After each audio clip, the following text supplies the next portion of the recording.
In here, you can see evaluation sources, criteria, and time periods for expected performance appraisal. Evaluation sources, self-evaluation. Actually, I didn't discuss that, but you discussed these evaluation methods in local or domestic HRM.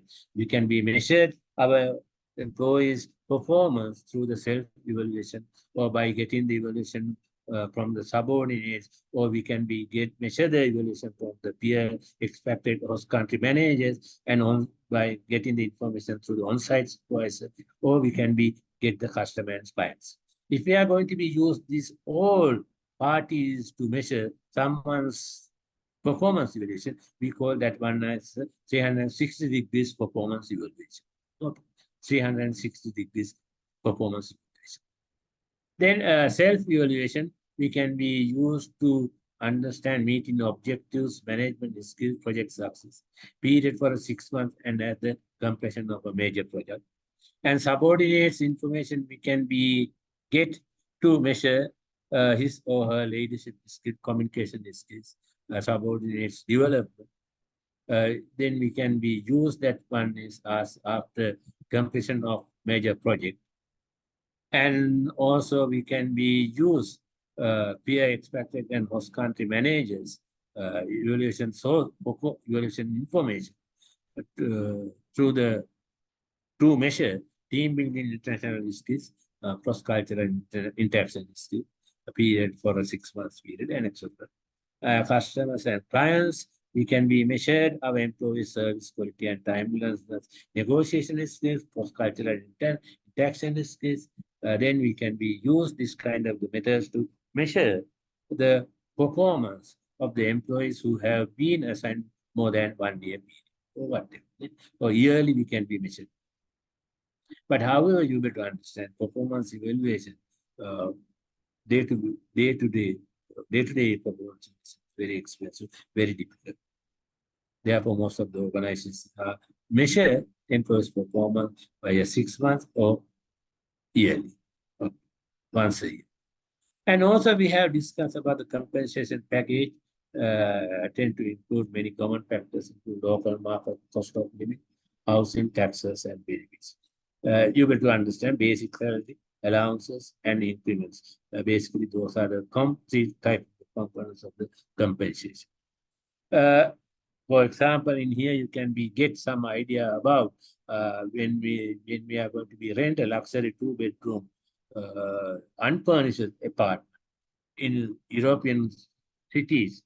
Brussels, you can see like this 1,000, but London is around 2,000, more than just less than $3,000. 3,000. You have to calculate what is the value of this. If you are going to be get a unfurnished apartment in Rome, you need to be there more than $100,600 US dollars. In Japan, it's around you need to in Tokyo area, definitely if you are going to be rent a luxury 2-bedroom, you will to pay around they call the Goman. Goman is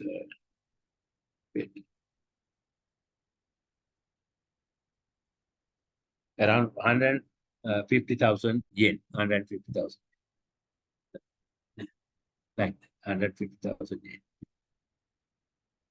Around in Sri Lanka is 340,000. 340,000 rupees per month. Actually, when we are going to be rent a room, then we need to be deposit. We need to keep some deposit, key deposit or some different types of deposit over there. Nearly 6 months rent, we need to be keep deposit. That's around 2 million rupees we need to keep as a deposit.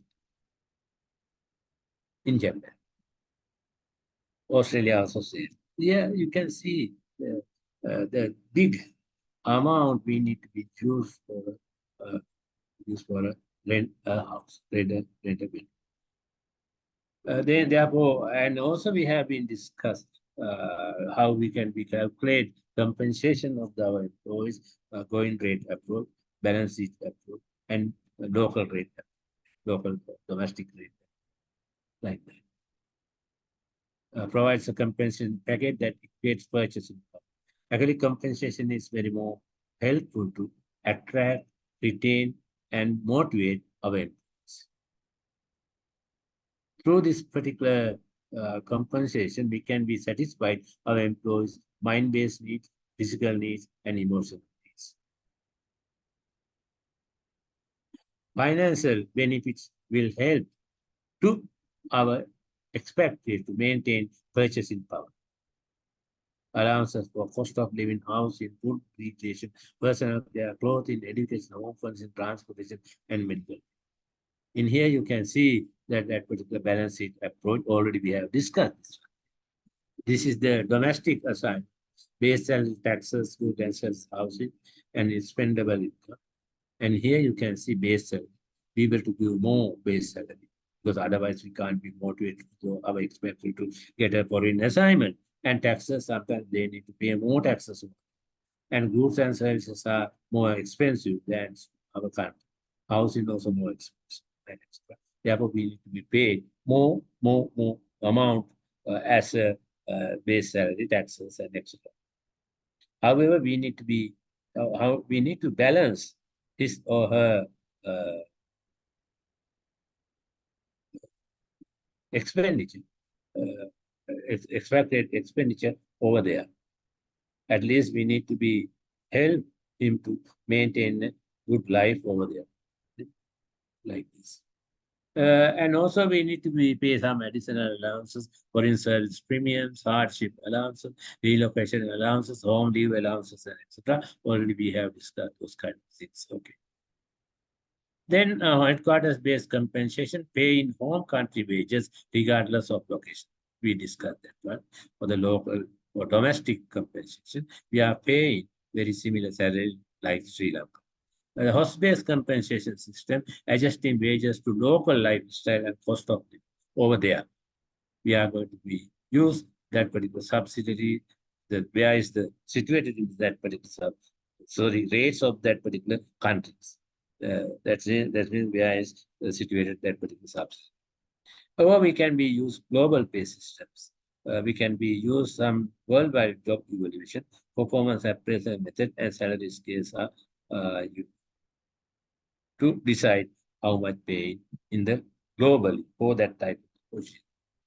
Actually, you can be collect those information through the web pages. Okay, how much pay for that particular position in that particular other firm.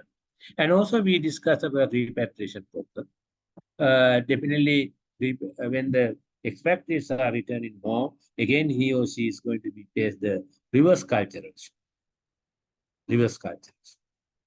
Why these people are facing reverse cultural shock? Because now they need to adapt new work environment and culture of home.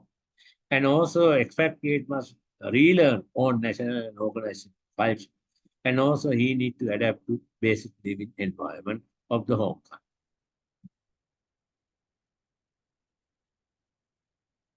Then how we can be, what type of strategies we can be useful to successful repatriation? Provide strategic purpose for the repatriation, establish a team to aid the expatriate, provide parent country information sources. We already discussed one that means we need to be assigned some kind of the mentor or buddy, like a buddy person, provide training and preparation for the return, provide home leave policy to encourage expatriates to make regular visits to the home office, not and provide support for the expatriate and family. Then those are the things what I need to discuss about today. Other things are okay. Okay. Do you have any issues to discuss with me? Uh, Let me share this PowerPoint presentation to you. We'll have 1 minute.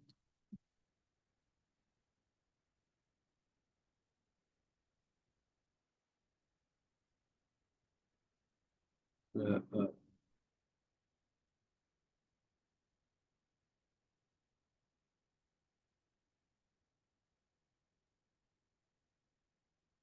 Okay, do you have any issues discussing?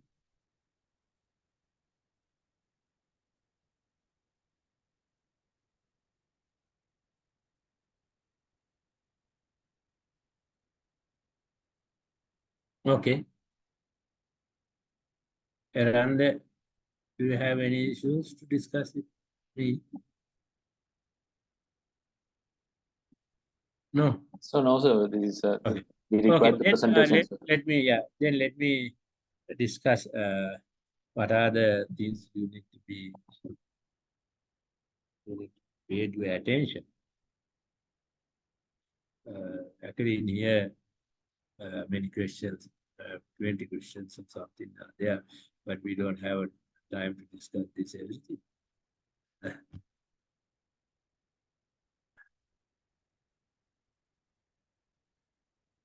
The first question is asking what is international human resource management? Definitely you may able to answer that one.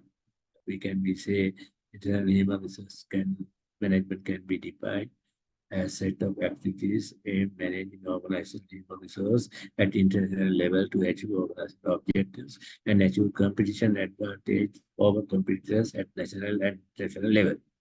And also you can say IHRM includes typical HRM functions such as a recruitment, say selection, training, development, performance, appraisal, compensation, dismissal, and everything. Already we have discussed that one. It's okay. Is it okay? Doesn't it? Then the second question is what is often power distance?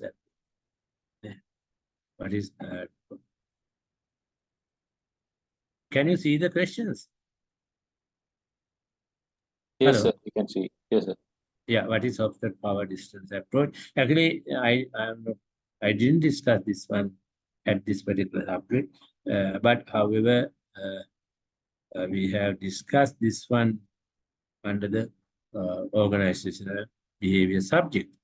Actually, power distance, discussing about the less powerful members existing in the organization and the institution. They need to be accept the power of distributed unequally.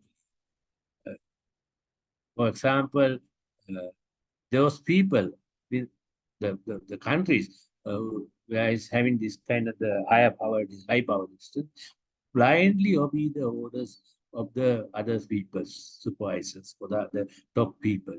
Okay. Then we can see high power distance. Okay. And actually, these countries have some kind of norms and values, like inequality is fundamentally good. In Sri Lanka, also sometimes we are saying inequality is good. That is, they are highly appreciated. Inequality is good. Everyone has a place. Some are high, some low. People should be dependent on leader. The powerful are entitled to privilege. The powerful shouldn't hide powers. Uh, the basis of this type of the assumptions is highly related to motivation level and organizational structure. And also the people who is living in this kind of the countries, they are believing that majority of the people dislike work and try to avoid it. Or in other words, we can say it's related to the ex-leadership theory, ex-managers theory. Uh, Therefore, we need to be follow ex-leadership style. Therefore, you can be here in Sri Lanka also. We need to have a very tough control of the president, two country or control this country and etc. And also managers always believe in their authorities as the power. Always they are forced the workers to perform the assigned task. And also they are watching subordinate activities very closely and etc. And then actually, if you ask what are the countries for this examples for this type of the high power distance, we can say US, Austria, Ireland, New Zealand. Those countries are having less power distance, but India, Singapore, Brazil, Mexico, Indonesia, France, we can be provide or give the examples for high power distance. Okay. Then in that way, you will discuss your issue. I didn't discuss this globe model in IHRM. but that is relating with the organizational behavior. We have discussed that one, but I am not going to be asked the question from this two. But you get to have a good understanding because it's relating with the organizational culture. Uh, and also, you get to understand what are the main similarities and differences between domestic and international human resource management. Anyone can say anything about what are the main similarities and differences between domestic and international HRM. Basically, main similarities of the domestic and international HRM, they both are deals with the employment issues. And also both HRM discuss about recruitment and selection, training and development, career development, performance management, employee relations, and etc. These are the hard aspects of the HR. However, the domestic and international human resource management have some differences on these things, more HR activities. Actually, just before we discuss, international human resource manager need a broader perspective. They are highly involved in employees' personal lives.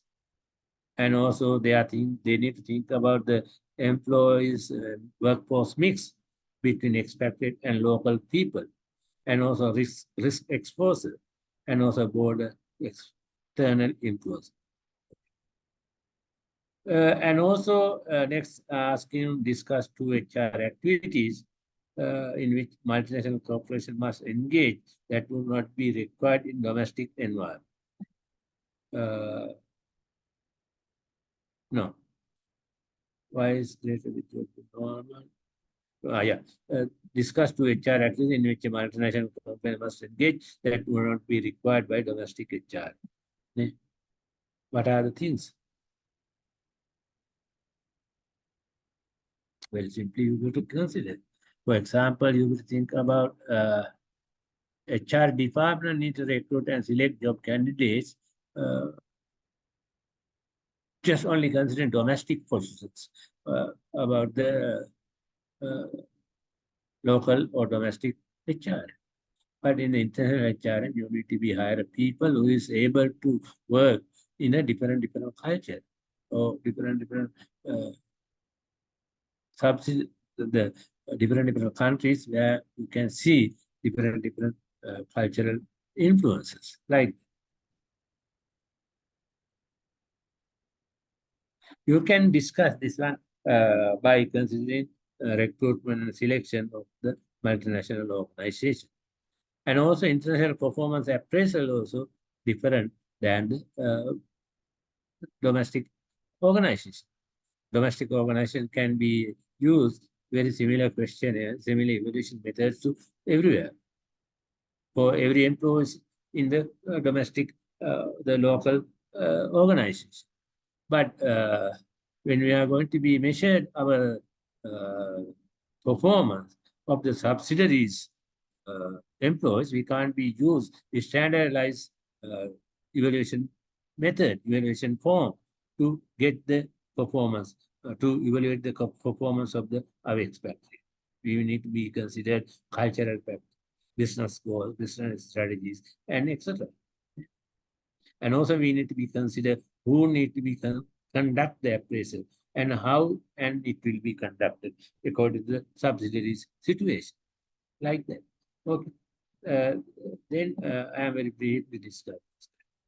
And also, why is a greater degree of involvement and employees' personal lives inevitable in international human resource management? Anyone can say any reason for that one?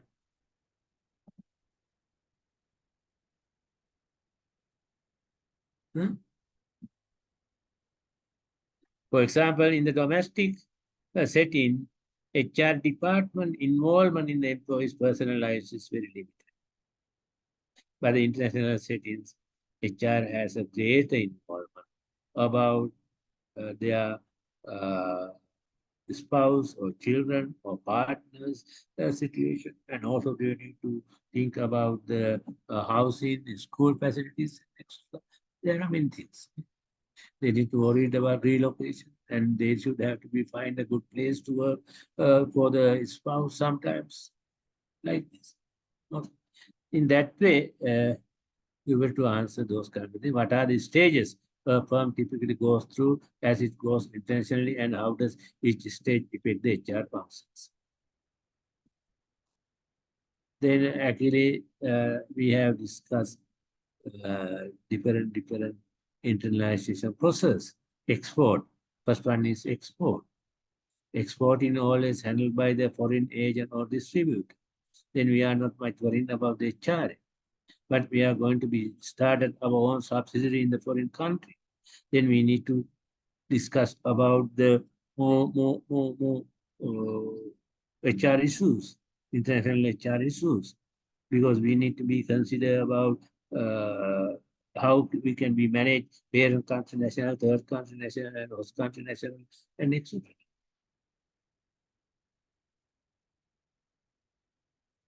And also multinational organization. Actually, multinational organizations also have their own subsidiaries of those countries.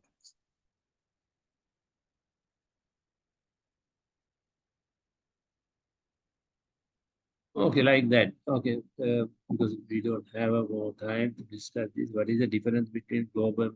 Okay, you will do search that one. What are the most important factors involved in the selection decision? What are most important factors involved in expected value? Already we discussed. Outline the main characteristics of the four approaches to IHRM. International Human Resource Management. Already we discussed that one. For example, ethnocentric, polycentric, geocentric, and regiocentric, then you will to understand what are the characteristics of that four approaches. What are some of the challenge faced in training expected manager? Already we have discussed. Why do some multinational appear reluctant to provide basic departure training? No need. What should be the main objectives for a multinational firm with regard to its compensation policies? Already we have discussed. What are the key differences in salary compensation between parent country and third country? I think you will read that one. What are the effective ways to manage repatriation process? We have discussed two aspects of cultural differences. Their impact, though no need. Why should multinational enterprise concerned about expected failure? You will to understand that. How impact of the balance of standardization and localization in multinational companies. Actually, we have discussed this one before you will recall standardization and localization. Based on that, we can be discuss four types of the multinational organization: international, multinational, or multi-domestic, and the global and transnational. Then you will to understand uh, how this localization and standardization balancing on HRM aspects of the multinational corporation. For example, you will understand international business, we don't need to worry about the HRM because that is highly related to the export and import business. But when we are moving to the multinational business, then for multi-global business, they are hiring more people from those countries because we need to be adjust our product or services according to that particular host country cultural or requirements. But however, when we are moving to the global business, then there's a high standardizations. Then we don't need to worry about the localization. Then we should have to be maintained very appropriate standard what we have been followed in head office or the headquarters in other subsidiaries, then we need to be pay our attention which employees are able to maintain that particular standardizations in the subsidiaries and export. Then transnational organizations, they are having both high localization and standardization. Then what type of HRM practices they need to be used? Okay, these are the some of the questions you can be expected in your question paper. And also I need to verify some things. Do you like to have a case study? Do you want to have a case study over there? Yes, yes. No? Oh, yes. No, sir. No? Okay, good. Then you are expecting to have questions that is allocated 20 marks or 25 marks? 20 marks, sir. 20 marks. Then you need to be answer 5 questions. Okay. So case study also would be okay, sir. Would be okay. But if you are given case study, we should have to be allocated more than 20 marks. Let me say if we have In that case, we'll go with without the case studies. I Yeah. think 20 because marks then would if be you are okay. So, unable to answer case study, then you are yes, that will losing be more issue. marks. Yes, yes, 20 that's marks. true.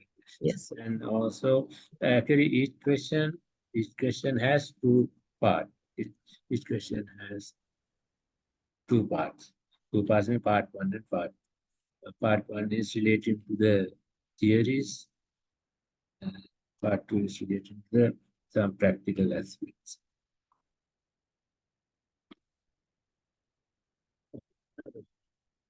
Then, what are other things you need to be Perfect. One without case study. No? Case study? No, not. Without. Otherwise, okay. Other things what you need to include in the question paper. Do you have any questions need to be included to the question paper?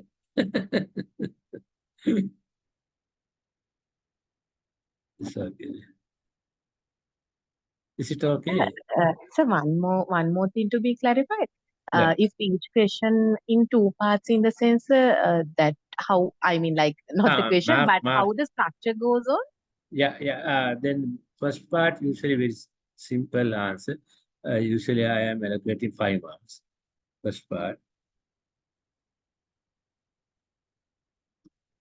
Then the balance goes to the second part. Is it okay? Yes, sir. Okay. Yes, 2 parts. Do you expect examples, sir? Yeah, sometimes I am saying that please discuss this issue with the practical examples. Okay, sir. Right. Thank you, Otherwise, sir. and also don't write too much information. Then no need. If you want to be write to more information, write after you have been given correct answer to the question. Then, usually I have noticed that in your class, I think there are maybe a 50 partners, learning partners, but always participating only 30, maximum 30.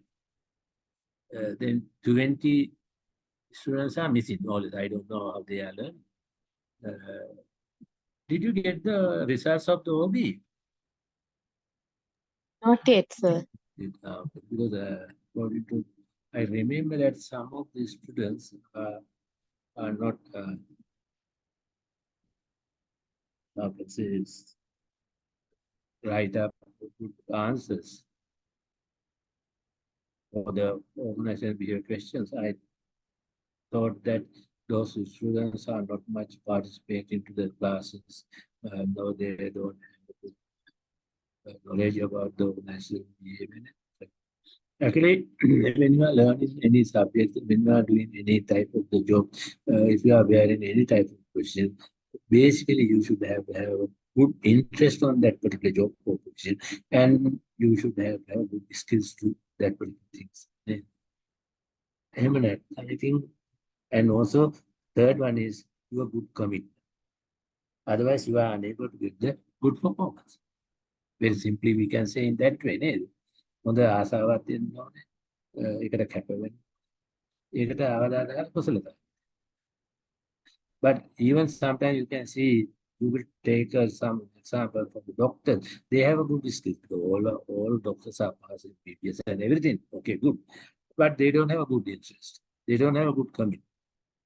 Then they are unable to provide good services to the people. Even they are given good, the very nice oath.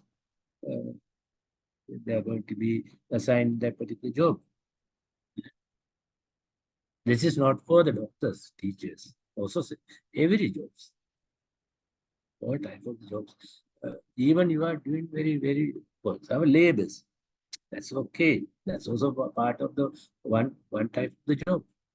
Even those people doesn't have a good interest, they are, and also they don't have a good commitment. They never able to develop their career.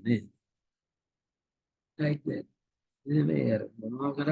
Most important things are the කැමැත්ත කැපවීම සහ ඒකට තියෙන කුසලතා. These are the most important three things. මම දැන් ගෙදර වුණත් එහෙම තමයි. Like that. Okay, then please, I will try to complete my all. I didn't discuss all the questions are there. All together, 8 questions. So, okay.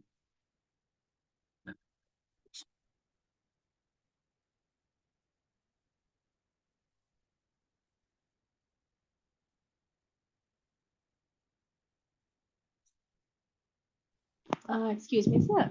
Yeah. Yeah, small thing. So which means in one question you're asking about only one area. You're focusing on one area. Yes, yes. All right. Not all right. The other thing is you want us to write For in example, point if I forms. am asking about the compensation, what is the compensation? What is the balance sheet? That's right. And if you write in point forms, is that okay, sir? Poem form is okay, but if I am asking to explain or describe, then you need to write a little introduction or little things about that. For example, I can ask define compensation. It's okay, you got to do a definition. Okay. Then I am asking explain about the balance sheet approach. Then you need to be write up some descriptions. Balance sheet approach is like this. Balance sheet approach we need to be used for this particular purpose. Based on that, we can be motivate or something like that. Okay, did you get that one? How the hell we? Okay, sir. Thank you. Yeah. Okay, Prasad. How about the others? These are the things. Case study, no. 20 marks answer 5 questions. This question has 2 parts. First part 1 and part 2. Part 1 is given less marks. Majority 5 marks. Then I hope to give 8 questions. Out of 8, you need to be answered 5 questions. That's all. Okay, thank you very much for your participation and patience.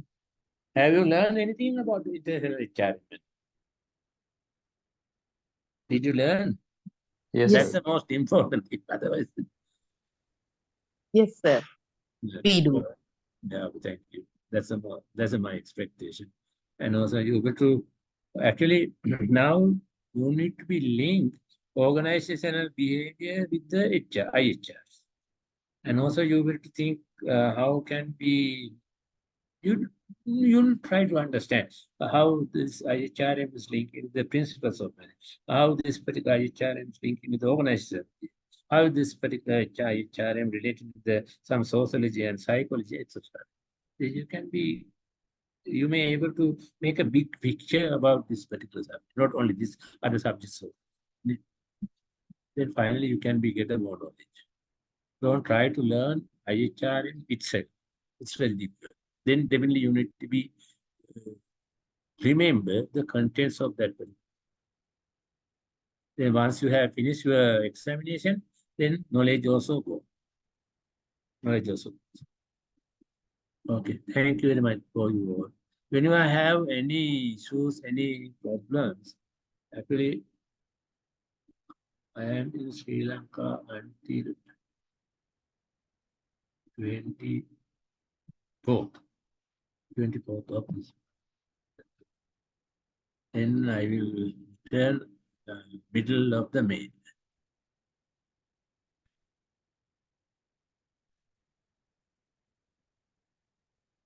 When do you have examination? 90, when do you have examination? Sir, 12th we are starting. 12th 12th. of May. Yes, 12th sir. of May, 12th, 19th, and the 27th, sir. they haven't mentioned the exact dates Oh, of the subjects. 27th of May, Yeah, that is the finishing dates. finishing date. According But to the still, program. they didn't say Yeah. when IHRM is going to be held. Yes, sir. Yeah. I will check with the Buina. Okay, thank you very much. Good day for you, and also I wish you all the best in Sinhala New Year and Tamil New Year. Enjoy your life. Oh, 3-4 days you are having holidays. Wish you a very happy New Year. Is it okay? Wish you the same, sir.